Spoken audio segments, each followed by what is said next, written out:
Hello అండి. ఎలా ఉన్నారండి అందరూ? బాగున్నారా? మీరంతా బాగుండాలని మనస్ఫూర్తిగా దేవుడిని కోరుకుంటున్నాను. పిల్లలకి లాస్ట్ డే స్కూల్ ఉందండి. ఇది శనివారం తీసిన వీడియో. పిల్లల్ని స్కూల్‌కి పంపించడం కోసమైతే ఇక ఎర్లీగానే వంట అయితే మొదలుపెట్టేసానండి. ముందైతే టీ పెట్టాను. అత్తయ్య గారు పనికెళ్తారు కాబట్టి. ఇక రొటీన్ అండి నా పనులు. ఇక అత్తయ్య గారి కోసం టీ పెడతాను. పిల్లల కోసమేమో టిఫిన్ చేస్తాను. పాలు కాస్తాను. పనులదేముందిలేండి, చెప్పుకుంటూ పోతే వీడియో సరిపోదండి. ఎన్ని గంటలైనా గానీ పనులు ఉంటూనే ఉంటాయి. ఇక అవి చేసుకుంటూనే ఉంటాను. కొద్దిగా వీడియోస్‌లో అయితే మీతో మాట్లాడుతూ ఉంటానండి. నాకు తెలిసిన విషయాలతో మీతో డైలీ అయితే మాట్లాడుతూ ఉంటున్నాను కదా! డైలీ పెట్టలేకపోతున్నానండి వీడియోస్. ఇలా పనులు చేసుకుంటూ దీన్ని మరి వీడియో తీసుకుంటూ దానికేమో ఏదో వచ్చి రాని ఎడిటింగ్ అయితే చేసుకుని వాయిస్ ఇచ్చుకుని మరలా దాన్ని అప్లోడ్ చేయాలంటే చాలా టైం ఉంటుంది. చాలా ప్రాసెస్ అండి. చాలా యాతన పడాలి. ఎంత యాతన పడినా కానీ వీడియో ఏదో విధంగా అయితే నేను అప్లోడ్ చేయాలని అయితే ఆశ ఉంటుంది. ప్రతిరోజు కూడా దానికి తగిన విధంగానే కష్టపడాలనుకుంటానండి. వీడియోస్లో అయితే పిల్లల్ని స్కూల్కి రెడీ చేసుకుని పంపించుకోవడం, ఇంకా మరి వంట పని, ఇంటి పని, ఇంకా 2 పొట్టేళ్ళు ఉన్నాయండి నాకు.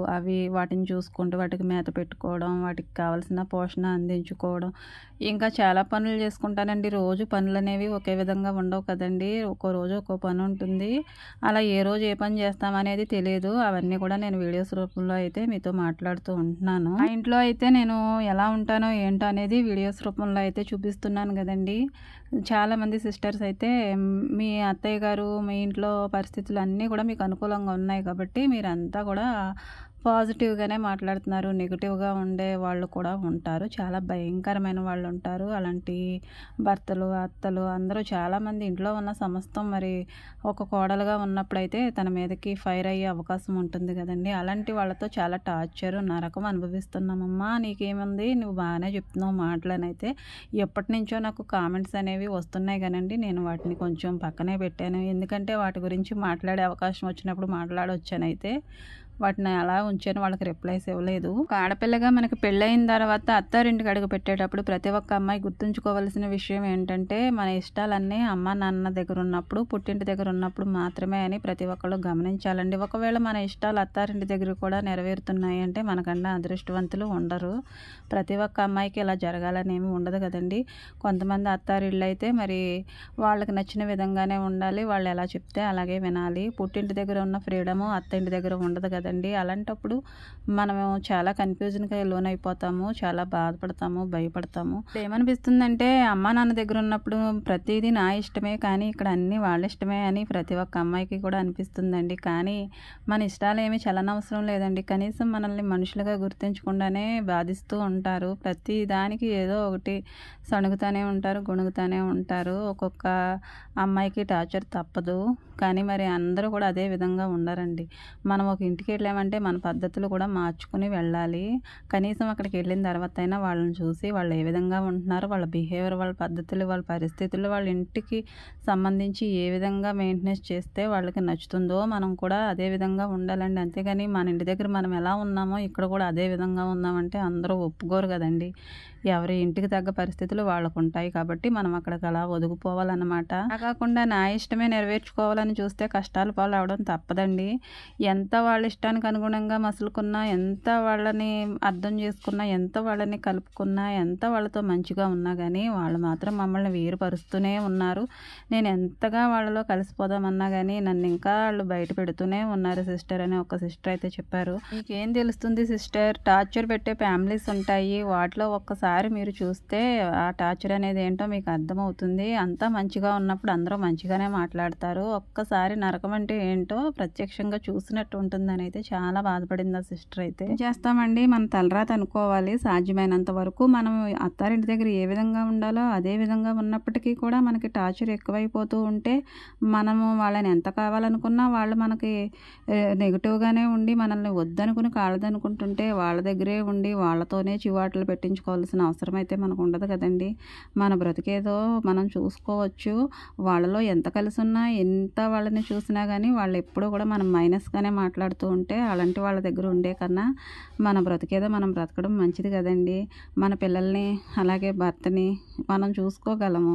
కానీ వీళ్ళన్నిటితో పాటు మరి వాళ్ళని కూడా చూసుకోవాలి, వాళ్ళని కూడా కలుపుకోవాలని అయితే ఒక్కొక్కళ్ళు అనుకుంటారు. మామూలతో కలిసి ఉండాలి, పిల్లల్ని వాళ్ళ దగ్గరే పెంచుకోవాలి, మంచి చెడ్లు అన్నీ కూడా వాళ్ళ ద్వారా పిల్లలకి నేర్పించుకోవాలని అయితే కొంతమంది కోడళ్ళు అనుకుంటారండి.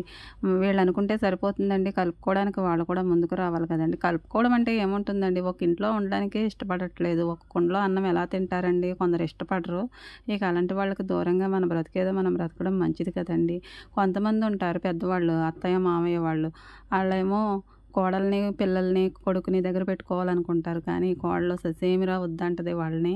వీళ్ళు ఎంత మంచిగా చూసినా, పిల్లల్ని చూసినా, ఆవిడని చూసినా కానీ మమ్మల్ని చూడనవసరం లేదు, మీ తోడే మాకు అవసరం లేదంటారు. నీడను కూడా భరించలేకపోతున్నాం, ఇంకా మిమ్మల్ని ఏం భరించుతాం అనేసి ముఖం మీద కరాఖండిగా చెప్పేస్తుందండి ఒక్కొక్క కోడలు. అలాంటి కోడల దగ్గర బ్రతికే కన్నా తినకో వేరుగా ఉండడం చాలా మంచిదనిపిస్తుందండి నాకు. ఈ రోజంటే ఒక కోడల పొజిషన్లో ఉన్నాను, కానీ రేపు ఒక అత్తగా అయినప్పుడైతే ఇలాంటి పరిస్థితి వచ్చినప్పుడు ఏ నిర్ణయం తీసుకోవాలనేది ఇప్పుడే తెలిసిపోతుందండి. జనాలను చూస్తుంటే అలాగ ఉంటున్నారు.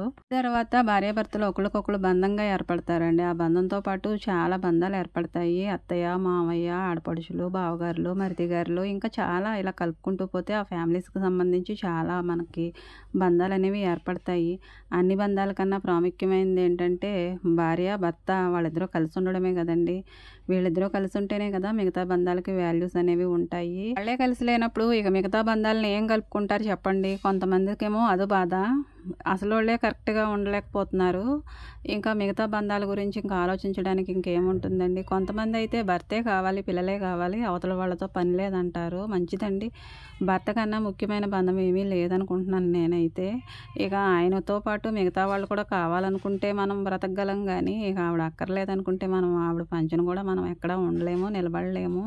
అలాగే కోడలకు కూడా ఇక అంతేనండి. ఇక అత్తయ్య గారు మామయ్య గారు మనల్ని కావాలనుకుంటే మనల్ని ఎత్తి మీద పెట్టుకుంటారు, లేదనుకోండి ఇక మీతో మాకు అనవసరం అమ్మా, మీదేదో మీరు బ్రతకండి అని మనకి ఇచ్చేస్తారు. ఇక అలాంటప్పుడు ఎవరి బ్రతుకులు వాళ్ళు బ్రతికితే మంచిది కదండి. కావాలనుకుంటే వాళ్ళే మన దగ్గర పెట్టుకుంటారు, ఇక అనవసరం అనుకుంటే మనల్ని అసలు దరిదాపులకు కూడా రానియరు కదా. మనమే అర్థం చేసుకోవాలి వాళ్ళ మాటల ద్వారా, చేతల ద్వారా. కాకుండా నా కోడలే నాకు కావాలని అయితే అత్తయ్య గారు వాళ్ళు అంటారు. కొంతమంది అయితే అత్తయ్య మామయ్య దగ్గరే ఉండాలని, నా పిల్లల్ని అక్కడే పెంచాలని అయితే కొందరు అక్కడే ఉండాలని చూస్తారు. ఎందుకండి అనవసరమైన తలపోటు, ఇంకా పిల్లలకి మైండ్ సెట్ అనేది అప్సెట్ అయిపోవడం, ఇంకా రోజు దెబ్బలాటలు, పీకులాటలు, పెనుగులాటలు ఇవి తప్పించి మనశ్శాంతి అనేది ఆ ఇంట్లో ఉండదండి, కరువైపోతుంది. ఎవరికి వాళ్ళు సెపరేట్గా ఉన్నా కానీ మనసులు అనేవి కలిసి ఉంటే చాలండి. అంతా కలిసి ఉండి మనసులు అనేవి దూరం అయిపోతున్నప్పుడు ఇంకా ఎందుకండి కలిసి ఉండడము. వాళ్ళేమో మనల్ని అక్కర్లేదు అనుకుంటున్నారు, అలాంటప్పుడు వాళ్ళు మాత్రం మనకి ఎందుకండి. వాళ్ళు మనం లేకుండా ఎలాగోలాగా బ్రతికేయగలరనే నమ్మకం వాళ్ళకు ఉన్నప్పుడు వాళ్ళు లేకుండా మనం బ్రతకలేమా అండి. ఏంటి మనం కష్టపడుకోలేమా, వండుకొని తినలేమా, మన వారు తేలేరా, మనం వండుకుంటాం రాదా అని ప్రతి ఒక్కళ్ళు అర్థం చేసుకోవాలి. వాళ్ళంటే వయసు ఉంది, పొడిచోళ్ళు, వాళ్ళు ఎలాగోలా కష్టపడుకొని అయితే తింటారు. మరి మాకెక్కడి నుంచి వస్తుందమ్మా, మేము మరి పెద్దవాళ్ళం అయిపోయాం కదా అని అనుకుంటారు. ఎవరి దగ్గర శక్తి వాళ్ళకు ఉంటుందండి. దేవుడు ఒక వయసు వచ్చే వరకు ప్రతి ఒక్కరికి తెలివితేటలు, జ్ఞానం ఇస్తాడండి. వండుకొని తినే శక్తి అంతా కూడా మనకు ఉంటుంది, కానీ మన మనోధైర్యం అనేది మనకు ఉండదు. ఒక్కసారి ధైర్యం తెచ్చుకుంటే వాళ్ళకి అవసరం లేని వాళ్ళం మనం బ్రతకలేమా అనే ఒక ఆలోచన, ఒక పట్టుదల ఉంటే ఎవరి జీవితాలైనా సరే ఇంకొకళ్ళ మీద ఆధారపడవలసిన అవసరమే ఉండదండి. ముసుగులో గుద్దులాటలాగా ఎందుకండి, ఎవరి జీవితాలు వాళ్ళు స్వేచ్ఛగా చక్కగా బ్రతకొచ్చు. అనుకునే వాళ్ళు, అక్కర్లేదనుకునే వాళ్ళ గురించి మనం ఎందుకండి సంవత్సరాల తరబడి బాధపడడం, మన టైం వేస్ట్ చేసుకోవడం, ఉన్న ఓపికనంతా పోగొట్టుకోవడం అంత అవసరం అంటారా? ఒక్కసారి నడుము బిగిస్తే మనం బ్రతకగలమండి చక్కగా. ఏమండో నేను ఇప్పటి వరకు చెప్పిందంతా ఒక కోడలికి, ఒక అత్తింటి వారికి ఉండే సంభాషణ మాత్రమేనండి, అంతేకాని భార్యకు భర్తకు ఉండే సంభాషణ అయితే కాదు ఇది.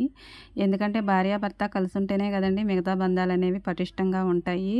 ముందు భార్యాభర్త బంధం అనేది ముఖ్యమండి. ఎవరు మనతో కలిసి ఉన్నా లేకపోయినా భార్యకి భర్త, భర్తకు భార్య తప్పదండి. ఈ బంధం శాశ్వతం అండి. కొంతమంది కోడళ్ళు ఉంటారండి, ఎన్ని పెను తుఫాన్లు వచ్చినా కానీ ఆ ఇంటినే పట్టుకుని వేలాడతారు, ఆ సూరు కిందే ఉండాలనుకుంటారు, నా శ్వాస కడ వరకు ఇక్కడే అనుకుంటారు. అలాంటి వాళ్ళలో నేను ఒకదాన్నండి. పెళ్ళయి 15 సంవత్సరాలు కావస్తుంది, ఇప్పటి వరకు ఒక్క మాట నాకు మా అత్తింటి వాళ్ళకి దేవుడి దయ వలన రాలేదు. ఇప్పుడు ఇంకా దేవుడిచ్చిన ఆయుష్ మహా ఉంటే 20 ఏళ్ళు ఉంటామో 30 ఏళ్ళు ఉంటామో తెలియదండి. ఎవరెప్పటి వరకు ఉంటామో తెలియదు కదా. ఈ ఉన్న కాస్త జీవితాన్ని కూడా ఇప్పటి వరకు ఎలా ఉన్నానో అదే విధంగా ఉండాలని అయితే నేను దేవుణ్ణి కోరుకుంటూ ఉంటాను. వీడియో కనుక నచ్చితే ప్లీజ్ అండి లైక్ చేయండి, అలాగే కామెంట్ చేయండి. Thank you for watching.